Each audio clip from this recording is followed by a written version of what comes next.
Yes, Professor, thank you very much for sharing that. Please stay with us as we stay on the topic now. In a series of statements following today's crucial diplomatic talks, German Chancellor Friedrich Merz underscored the need for a ceasefire before any talks with Italian Prime Minister Giorgia Meloni, adding that preventing further conflict remains the top priority. Let's listen into what some of them had to say.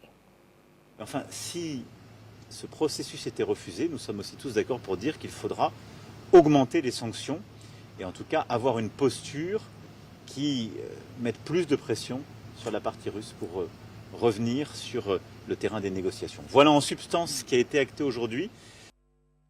Aus meiner Sicht wäre es wünschenswert und mehr als das, dass es nun spätestens mit diesem Treffen auch einen Waffenstillstand in der Ukraine gibt.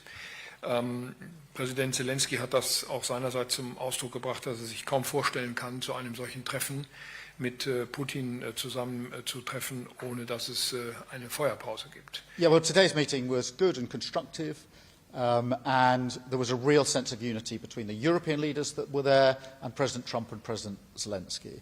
And we had two material outcomes. The first, on the question of security guarantees, was the agreement that the coalition of willing countries, that's 30 countries already working together on security guarantees, will now work with the US on those guarantees, coordinating, and we have already commissioned our teams to do the detailed further work on that. That's really important for security in Ukraine, for security in Europe, and for security in the United Kingdom.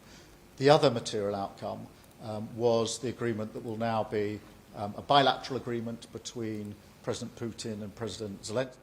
NATO Secretary General Mark Rutte emphasized that security guarantees were a central topic, with more details expected in the coming days. Rutte has also confirmed discussions about possible Article 5 type arrangements, but stressed that troops on the ground were not part of the conversation. Finland's President Alexander Stubb noted significant progress in Ukraine's situation, while also questioning President Putin's willingness to engage in the talks. Meanwhile, UK Prime Minister Keir Starmer called the potential meeting between Ukraine and Russia and the US.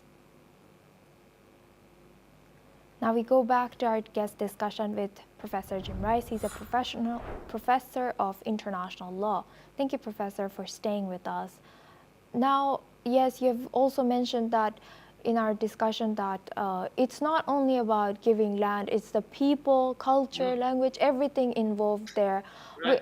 And with European leaders showing different priorities, even among the coalition they have for Ukraine, some demanding a ceasefire first, others pushing talks forward. How unified is the Western Front in shaping the next phase for the Ukraine conflict? Well, I would say that that's a rare bit of good news. I think that the European allies are very unified in calling whether look, they know that Trump has abandoned the idea, the essential idea of a ceasefire prior to peace talks. And Trump did this because Putin wanted it that way. As for the Europeans, I think that they know that they have to deal with Trump. And I think that everyone is aware, as I've mentioned earlier, that Trump shares the same values with Putin rather than with themselves, whether with, democratic rule under the, the Constitution, the rule of law, freedom. Instead, Trump subscribes to a authoritarian version of governance. And I think that this is quite obvious in terms of the way that he's governed since he's come to power. Is there anything else I can help you with? You were asking about unity on the part of the Europeans. Yes, that's all for now, Professor. Thank you very much for always joining us and sharing your insight as a professor.